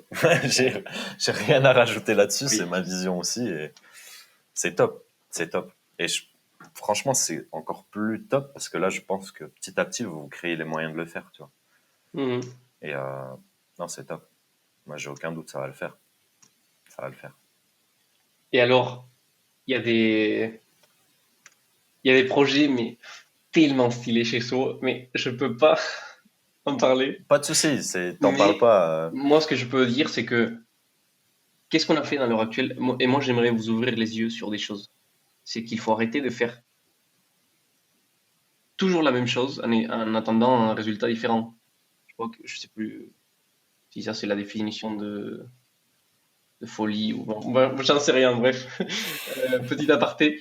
Mais dans le street, qu'est-ce qu'on fait? On fait des compétitions entre nous, 2 fois 45, ouais, trop bien. On fait des formations, du coaching et des rassos. Voilà, ça c'est le quotidien du monde du street. Mais en fait, il y a des choses que personne a touché encore dans le milieu qui ont un impact Ouais. de dingue. Ah, il a envie de le dire. C'est pas grave. Qui ont un impact de dingue. Et ça, il faut l'utiliser. Parce que, en fait, on utilise tellement peu de dimensions de la vie et d'un sport en essayant de faire et de devenir aussi grand que d'autres sports. Alors que, putain, il faut regarder ce qu'ils font, il faut regarder comment ils le font et l'adapter à notre sport. Moi, tout ce que je peux vous dire, c'est que le, le street, c'est du dépassement de soi. C'est qu'un jour, on est petit, demain, on veut être plus grand, et encore une fois, après-demain, encore plus grand. Il faut trouver toutes les clés qui répondent à ce grand besoin et les exploiter. Donc ça peut passer par le fait de créer une vision et un message super fort que je vais donner à travers des chaussettes, où je vais faire comprendre aux gens que en, en rentrant dans cette communauté, tu deviens plus fort et tu œuvres pour une grande cause qui est l'officialisation du street. Mais ça peut passer par plein d'autres moyens. On aura l'occasion de le voir de tous les cas. Oui, Si oui. les grands Et projets arrivent. ces projets-là, ils sont écrits. Les moyens sont plutôt clairs pour le coup. Ouais. Voilà. Je Et vois. moi, La- j'aimerais faire passer un message aussi, tant qu'on y est. Et dernièrement, je suis en train de voir pas mal de streeteux qui ont des projets à droite à gauche. Et moi, j'aime beaucoup les voir et enfin, parler avec eux, tout simplement, sur leurs projets, comment ça avance, quelles sont leurs perspectives d'avenir. Et parce qu'il faut, enfin, il faut qu'on parle entre nous. Il faut qu'on développe ce truc de, je sais pas, enfin, plus on est nombreux et plus on peut se soutenir. À Toulouse, d'ailleurs, ça se voit de fou. La moitié des bénévoles sont auto-entrepreneurs ou ont une société ou je sais pas quoi. Mais il y a plein de projets qui sont en train de se créer dans le sport, qui sont tout petits, qui n'ont pas les moyens de se développer. Et nous, chez So, on en a plein d'idées aussi. Si vous ou si toi qui écoutes ce podcast, tu as une idée, soit tu as une idée de fou, soit le message qu'on est en train de faire passer avec Matt t'interpelle, juste viens nous voir ou viens me voir. Parce que j'ai, en fait, chez So, on a 20 000 projets. Vraiment, c'est n'importe quoi.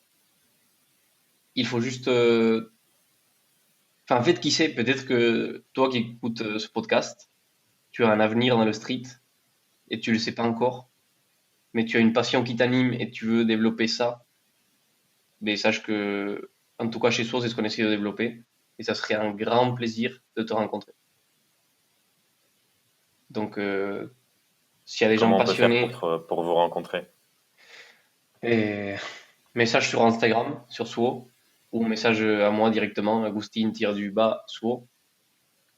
Mais Tout est vraiment, dans la moi, j'attends qu'une description, les chose. autres. Moi, j'attends qu'une chose, c'est des gens passionnés, engagés, qui veulent faire développer un projet plus grand plus grand que nous. Et voilà. Si ça peut permettre de créer des connexions, c'est juste une folie. C'est fou.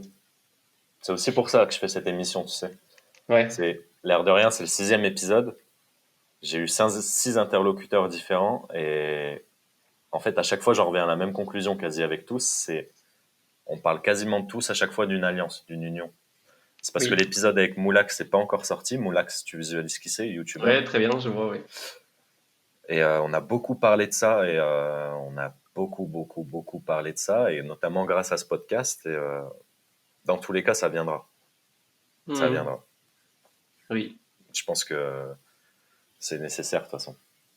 oui. Tu vois, ce qu'on se disait en fait, on se disait, on est tous dans notre coin à faire nos trucs, à trucs machin, on galère tous.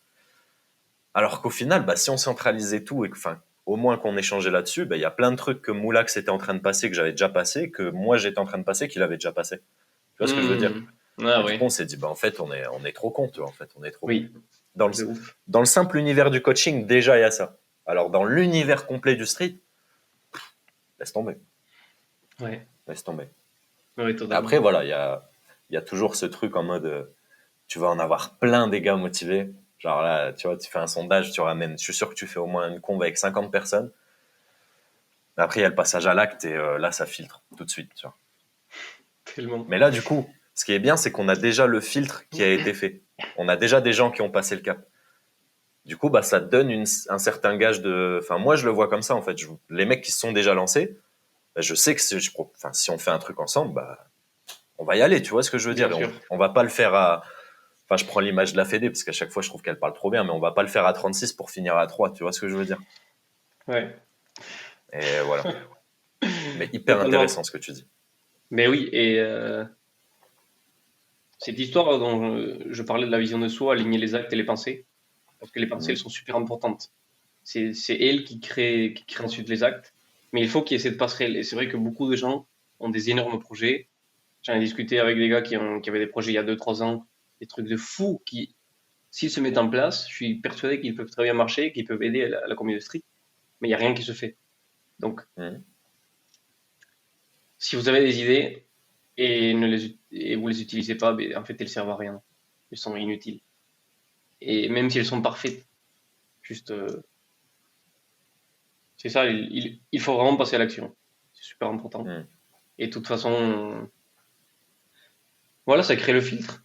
Et comme tu dis, le filtre est important. Nous, chez Toolbars, on s'est rendu compte qu'il faut virer très vite et il faut recruter avec beaucoup de temps, avec beaucoup de patience. Donc, le recrutement, quelque part, enfin là, on parle de recrutement, mais on parle de concrètement voir qui est à fond dans un projet, qui ne va pas lâcher.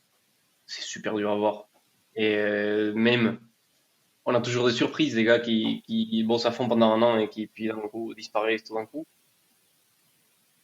Ou des gens qui semblaient super motivés et qui, finalement, ne le sont pas. Mhm. Un peu complexe cette histoire. Gérer l'humain, Ah, c'est c'est clair. mine de rien l'un des plus gros challenges parce qu'on est tous différents et, euh, et ça peut très vite changer. Ouais. Puis t'as toujours les trois masques, en fait, chez quelqu'un, tu vois. T'as le premier masque. Donc, ce que toi, tu vas percevoir de la personne, ce que la personne dégage au monde, tu vois, ce que la Ouais, personne est réellement, enfin non, ce que la personne est avec son cercle plus proche, donc la relation qu'elle va entretenir avec toi, et ce que la personne est réellement, tu vois. Et le problème, je pense que ce qui fait sens aussi dans ma tête, c'est ce que tu disais tout à l'heure, c'est d'être en accord avec ton esprit et tes actes. Si la personne n'est pas en accord avec son esprit et ses actes, il y aura forcément un déséquilibre quelque part. Et qui dit déséquilibre dit instabilité, impulsivité, tu vois. Et c'est là que ça part en couille. Donc oui, c'est pour ça qu'encore une fois, ce que vous faites, je trouve ça lourd, tu vois. Parce que l'air de mhm, rien, les relations que vous entretenez au sein de SWO et au sein de la sauce, bah elles sont. Il y a ces trois facettes qui sont dévoilées en fait, tu vois ce que je veux dire. Et vous ouais, pouvez, par exemple, Greg, tu vois, moi je connais sa première facette, sa deuxième déjà beaucoup moins, et sa troisième je la oui, connais pas du tout en fait. Tandis ouais, que toi, déjà un peu plus. Tu vois ce que je veux dire. ok, ouais, je vois. Bon, Bon, petite coupure. oui, Ouais, vas-y. une coupure stylée parce que forcément, vu on entreprend et qu'on fait des tests, on reçoit des choses à la maison parfois. Et là, je viens de recevoir. Exclusivité Oh, totale, les amis, dans cet épisode. putain. Alors, il y a plein de choses, mais je vais montrer une seule. Alors, messieurs, mesdames, regardez ce que je viens de recevoir. Et je vous le montre très rapidement. Pouah, les Voilà. nouveaux designs en exclusivité. Oh Incroyable. putain, c'est bon ça. Oh yes. J'ai hâte de les tester. Si vous saviez combien de tests produits j'ai à la maison, des trucs qui n'ont jamais vu le jour ou des choses qui vont voir le jour mais pas encore. Oh là là. Bon, super, très bonne nouvelle ça. Désolé pour le dérangement. Là. Ah, t'inquiète, excellent. Excellent. Voilà. Et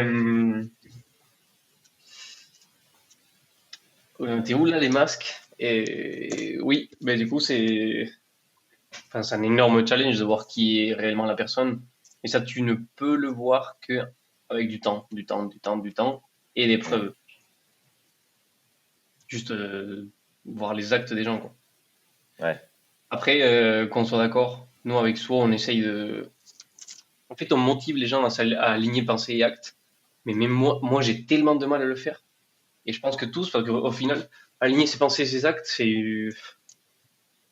je dirais, la perfection qu'on peut atteindre sans être parfait, parce qu'en alignant ses pensées et ses actes, il y a aussi des mauvais côtés qui viennent.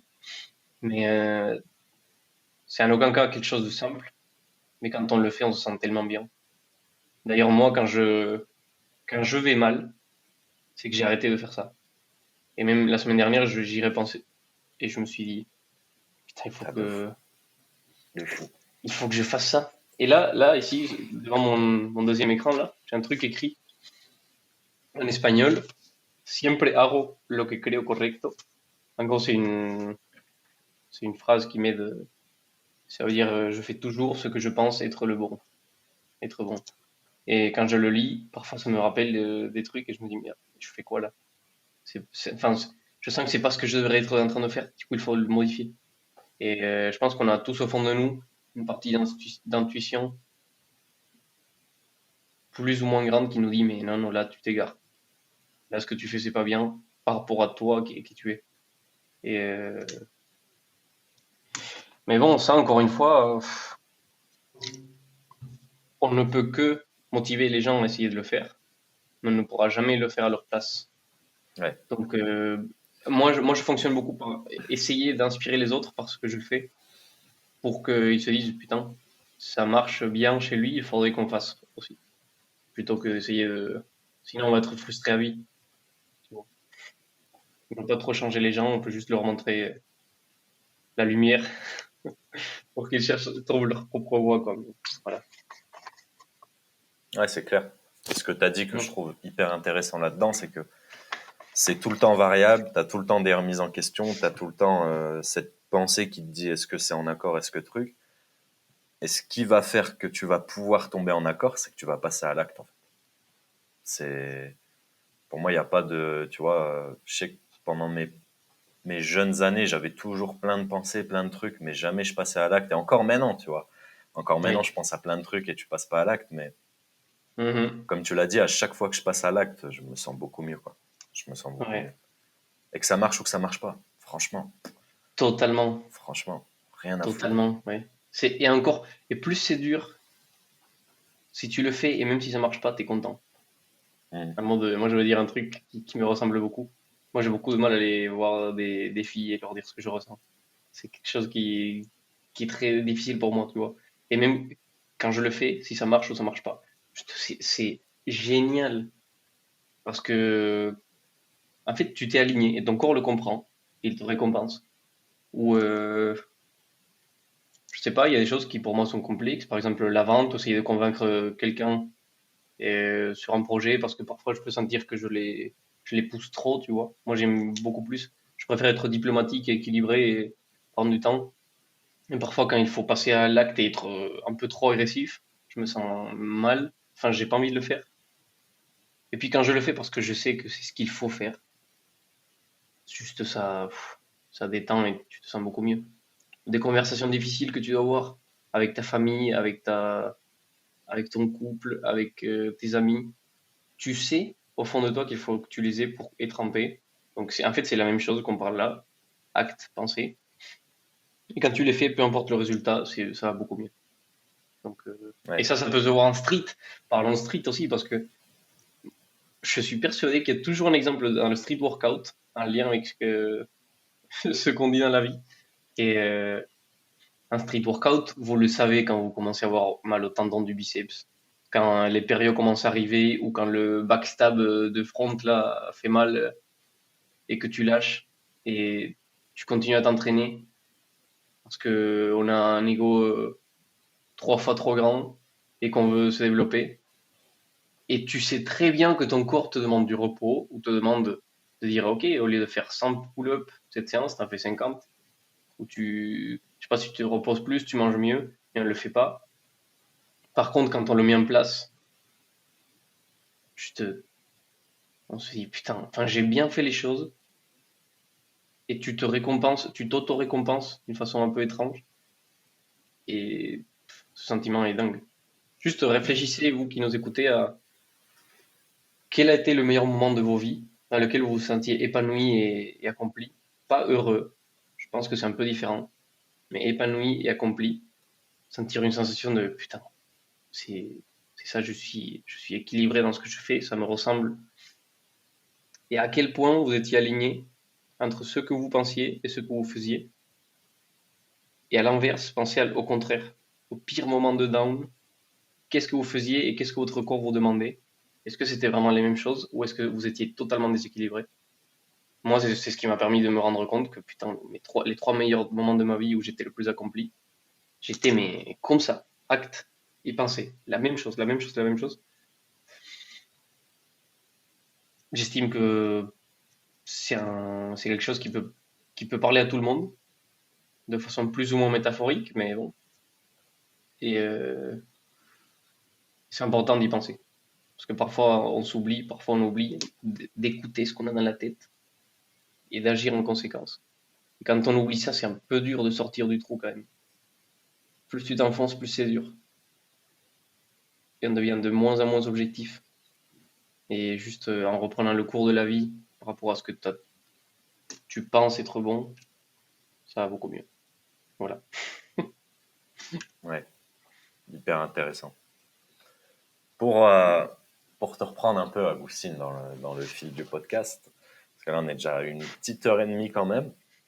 Oui. Je vais essayer d'entremêler les deux derniers sujets dont on voulait parler, à savoir vivre du street workout à l'heure actuelle, puisque ça intéresse de plus en plus de gens et je trouve ça bien d'en parler et d'être transparent là-dessus.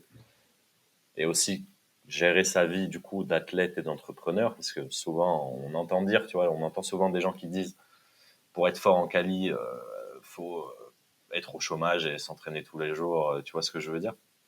Ouais. Sauf que j'ai pas forcément cette vision-là. Est-ce que tu peux nous en dire un peu plus, toi, sur ta situation actuelle? Comment tu vis? Si tu vis bien, pas bien? Et comment tu gères ta vie? Comment tu organises ta vie, ton emploi du temps, etc. Si tu Ok. l'organises. Ouais, ouais, je l'organise bien. Je pense que pas autant que ce que je devrais, mais oui. Et alors, comment je vis? Moi, je survis, pour être clair. C'est-à-dire que, mais en fait, je m'en bats les couilles parce que moi, mon but, c'est de développer le street, de développer SWO, tout le bars. Donc, tant que j'ai un toit et je puisse manger, honnêtement, je suis bien. Et c'est pas évident, les débuts en fait, quand tu lances un projet, tu dois accepter qu'à 99% du temps, la première année, deuxième, ou en fonction des business models, ok, mais ça va être compliqué. Donc, juste, il faut pas tomber dans les rêves de, ouais, en 3 mois, tu peux faire X cas par mois de façon solide. Et tout. Enfin, certes, il y a des business models qui le permettent, c'est vrai, mais souvent, c'est pas les choses dans lesquelles tu vas t'épanouir le plus. Donc, moi, ce que je conseille déjà, c'est que dans le street, il y a de la place. Donc, si vous voulez vivre de ça, venez. Il faut se poser les bonnes questions et il faut avoir les épaules solides aussi pour se dire que ça va être de la survie au début, peut-être. Ou que vous pourrez commencer, par exemple, si vous avez un boulot à côté, vous pouvez très bien commencer un projet street à côté. Mais par contre, à un moment donné, le boulot, il faut le dégager, il faut se mettre à 100% dans le street. Parce que sinon, en fait, si tu fais pas 100% une chose à la fois, c'est complexe de la lancer. Je parle en connaissance de Ouais, cause, parce que tout le Barzisso en même temps, putain, quelle mauvaise idée. Quelle mauvaise idée, mais je suis trop content de l'avoir fait, parce que c'était le timing des deux. Et donc, pour vivre de street, je dirais ça. Il faut, il faut sortir du lot, mine de rien. Il y a des choses qui existent, mais tu as vu avec Matt, et il a parlé de son business model, et je pense qu'il est très bien, il est carré, ça lui ressemble, ça marche chez lui. Donc, soit vous allez dans des chemins un peu plus conventionnels de ce style, soit vous créez votre propre voie. Et créer sa propre voie, il faut avoir des grosses couilles et des épaules solides, et avancer jusqu'à ce que ça marche. Parce que, et remise en question constante. Donc, pour moi, enfin voilà. On vit une seule fois et il faut en profiter. Si vous pensez que c'est ça votre chemin, il faut le suivre. Parce que sinon, vous regretterez toute votre vie. Donc, ça, côté street. Et moi, je sais pertinemment que d'ici 5 ans, je vais très bien vivre. Mais très bien. Et tant mieux, parce que si j'arrive à développer ce que je veux, j'aurai beaucoup aidé la communauté. Donc, c'est un échange de valeurs, tout simplement. Mais juste, il faut accepter qu'on passe par une étape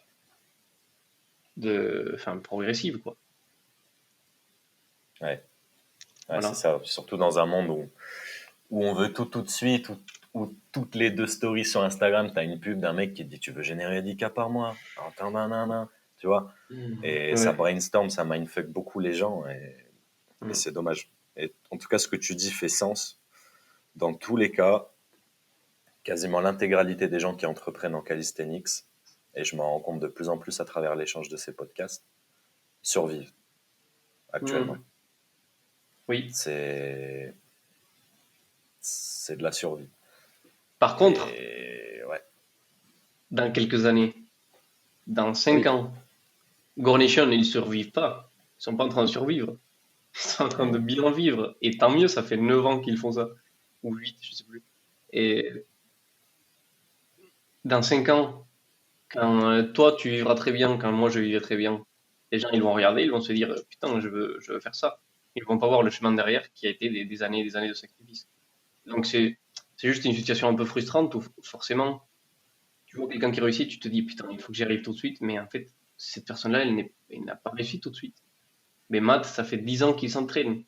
Et maintenant, il réussit, il est très bien. Et C'est clair. c'est génial.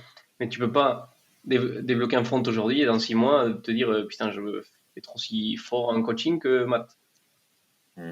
Voilà. C'est clair. Donc, ouais, totalement. Mais franchement, il faut juste foncer avec des énormes. Des énormes balls. Des balls, les amis. Et Ah, mais c'est voilà. ça. Et j'aimerais bien, moi, te demander. Parce que moi, personnellement, je suis passé par 2 phases dans mon entrepreneuriat. J'étais vachement Ouais. solitaire. Et après, de plus en plus, j'ai appris à me faire épauler et à échanger vis-à-vis de ce que j'entreprenais, de mes résultats, etc. Tu vois, au lieu d'être constamment en introspection, parce que ça aussi, tu vois, c'est dur d'être enfin, souvent, dans ce genre d'entrepreneurship, tu es en mode loup solitaire. Ouais. Et depuis que j'échange en fait, tout simplement, que je fais confiance à des gens pour leur exprimer mes pensées et tout, j'ai l'impression que tout est plus léger, tu vois.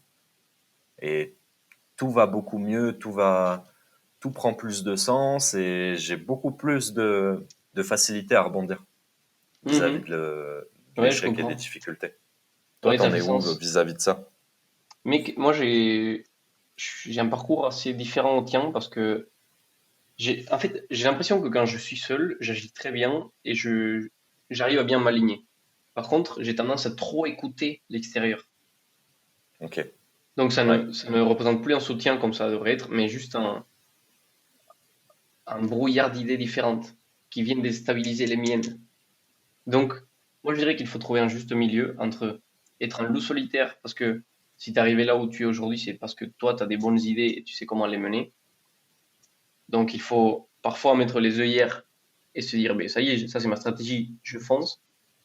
Mais par contre, arrêter enfin, de se remettre en cause tout le temps de façon si profonde. Tu te remets en cause une fois pour de bon, et après tu dis, allez hop, passez à l'action. Et ensuite, de temps en temps, enlève les œillères. Tu vas voir tes amis, ta famille, tes trucs qui te disent, attention, t'es en train de dévier. Et du coup, vu que tu enlèves tes œillères, tu te dis, ah ouais, putain, c'est vrai que là, je partais carrément vers la gauche. Donc, je pense que ça peut t'aider à retrouver le bon chemin si tu es entouré des bonnes personnes qui t'écoutent et qui comprennent qui tu es, ce que tu aimes et ce qui t'épanouit. Moi, par exemple, je m'aide beaucoup de ma mère. Ma mère, c'est une personne que j'adore, que j'aime beaucoup et qui me. Je sais pas, j'ai l'impression qu'il y a un truc avec les mamans qui. Genre, elles savent tout de suite. Et moi, je me ouais, souviens quand elle m'a prévenu de grosses erreurs que j'ai fait par la suite, qu'elle m'a dit attention, enfin. Ou alors là, tu t'écartes un peu, j'ai l'impression que t'es plus trop toi-même. En fait, les gens qui te connaissent et qui veulent t'aider, il faut les écouter. Faut te demander si tu vas vers le bon chemin. Sauf que moi j'ai eu tendance à un peu trop écouter tout le monde. Et ça, c'est une autre chose importante. N'écoute que les gens à qui t'inspirent, genre, chez qui alors comment on dit ça en français? N'écoute que les gens qui ont une vie que tu aimerais avoir. ouais, qui Parce représente ce que, qu'ils disent, ouais. Ouais, inévitablement, ouais. même si une personne très convaincante, mais que sa vie pue la merde, ou alors ça te représente pas du tout, et il faut pas que tu prennes son conseil parce qu'à la longue, les petites décisions mènent vers une vie donnée. Donc juste écouter les gens, oui, mais les personnes pertinentes. Moi, quand j'ai commencé, forcément, en parler, moi j'aimais beaucoup parler et avant de faire, ça c'est terrible d'ailleurs. Je déteste faire ça, mais c'est un côté de moi qui a été toujours présent et que j'essaye d'oublier. Mais donc je parlais beaucoup aux gens de tous mes projets. Tout le monde avait un avis, tout le monde a un avis. Mais ces avis-là, ils valent très souvent rien. Il vaut mieux ne pas les écouter. Mais par contre, quand quelqu'un pertinent te donne un avis, qui te connaît bien, il faut vraiment l'écouter. Ouais. C'est ce que je D'où tire. Vas-y. C'est ce que je tire par les leçons de vie de Swo, quoi. Parce que j'ai beaucoup écouté les gens qui n'en savaient rien. J'ai peu écouté d'autres. Et parfois, je me suis peu écouté moi-même. Et ça, c'est dangereux. Mais du coup, ouais, un vécu un peu différent, tiens. Mais c'est vrai que loup solitaire à fond, il faut pas le faire. Sinon, si tu vas droit au mur, tu le vois pas, Hmm. alors qu'on aurait pu te prévenir. Ouais, bah ouais, c'est ça, parce que tu te retrouves de plus en plus à t'isoler. Ouais. Et tu vois, ça revient à ce qu'on disait au début, le fait de check les gens. Pour moi, je le vois un peu comme ça, en fait. Juste de parler de ce que tu fais et tout, bah, en fait, des fois, tu peux te prendre une claque en mode putain, tu vois. Genre, le nombre de fois où, je te jure, le nombre de fois où, parce que maintenant, je suis accompagné de ma femme que j'aime beaucoup et je remercie énormément, mais le nombre de fois où je lui parlais de trucs et je me sentais dans l'impasse et elle me dit, bah, il y a ça. Et tu vois ce que je veux dire? Et t'es Mais tellement totalement. là, Oui, et oui, oui. tu Oui. deviens tellement limité que, en fait, bah, tu vois, tu te retrouves limite à être teubé et à être fermé d'esprit, en fait. Oui, Donc, totalement. ouais, faut s'en C'est, méfier. en fait, c'est très marrant comment la vie, elle est un peu paradoxale parfois. Mais la vie, elle nous pousse à être un groupe aussi. Et Hmm. je sais pas, je suis sûr que toi, tu as un ami, ou même ceux qui nous écoutent, un ami que tu aimes beaucoup et qui petit à petit commence à prendre des mauvaises décisions. Et tu te dis, merde, est-ce que c'est bon pour lui? La réponse Mhm. assez évidente est non. Mais je veux dire, en fait, nous, on a beaucoup plus de capacité à voir chez les autres qu'on aime des mauvais choix, des mauvaises décisions que sur nous-mêmes. Et Ouais, c'est ça la force du collectif, quoi. Que ta femme te connaît très bien et te dit, ce que tu as fait là, c'est n'importe quoi. Tu vas où là? Enfin, attention à ça, ou tu peux changer ci. C'est super précieux. ouais, c'est clair. Mm. Et encore une fois, faut checker les gens dans la rue. Enfin, dans les rues. Voilà. Dans la rue aussi, ouais. Dans la rue aussi. Très drôle. On sait jamais qui Ouais. on peut rencontrer. Moi, Ok, j'avais une bah écoute, question pour toi, dis-moi, dis-moi. parce que j'ai écouté ta vidéo sur les. D'ailleurs, bravo pour le livre que tu es en train d'écrire. Je trouve ça super inspirant, parce que c'est des Merci, projets frérot. annexes qui commencent à naître, et toi, tu as un profil très créatif. Tu me fais beaucoup penser à Greg, d'ailleurs, que je connais Ouais, très bien. Du coup, ouais. je pense que vous avez plein de choses en commun. Et ben, parmi ça, dans le livre, tu parles des profils puller, pusher et balanceur. Et c'est marrant parce que moi, je suis un puller balanceur. Mhm. Et j'aimerais savoir ce que tu en penses de C'est, ça. bah, je trouve ça hyper rare. Déjà, j'en ai rarement vu, tu vois, des pouleurs balanceurs. Exactement, c'est ce que je J'ai me disais. pas, je t'avoue que j'ai pas plus approfondi le sujet. J'ai Mhm. plus fait le lien entre le push et le balance, parce que c'est le premier truc qui me venait. Parce que là, si tu veux, je suis vraiment en train de faire un premier jet. Genre, vraiment, je mets tout ce que j'ai dans la tête et après, je vais revenir. Mais Ok. je me le note, le lien puller-balancer, Mhm. parce que je t'avoue que là, je maîtrise pas vraiment le. J'ai même pas eu, Ouais. en fait, j'ai même pas eu l'occasion d'observer des profils de ce genre. Donc, je sais même pas si je pourrais réellement le traiter. Mais tu sais que. Mais Ah, oui, vas-y, vas-y. quand je viendrai à Toulouse, j'aurai l'occasion. Le mec, il va t'observer et tout. Il va... Je vais être derrière les barres de street là. Non, mais Bah oui, ouais, je te dis, en carrément. vrai, c'est vraiment, vraiment ce livre, je le fais par rapport à moi, mon expérience perso et à tout ce que j'ai pu voir. Donc, traiter Ouais, un ok. truc que je connais pas vraiment, je pense pas que ce soit pertinent. Mais Ouais, je vois. Bah oui, ça fait je, sens. je me le note. Moi, je me reconnais pas mal dans les deux profils, bizarre ou pas, que tu as dit. Ouais. Et je trouve ça assez intéressant parce que, tu sais, depuis le début, moi, je te parle d'équilibre et dans ma vie, j'essaye de trouver l'équilibre. Mais l'équilibre, quand tu fais du handstand, tu comprends que tu peux pas tenir droit et ne plus faire d'efforts. L'équilibre, c'est revenir. Genre, Ouais, c'est ça. ça va vers un côté, tu le restabilises, ça va vers l'autre, tu le stabilises.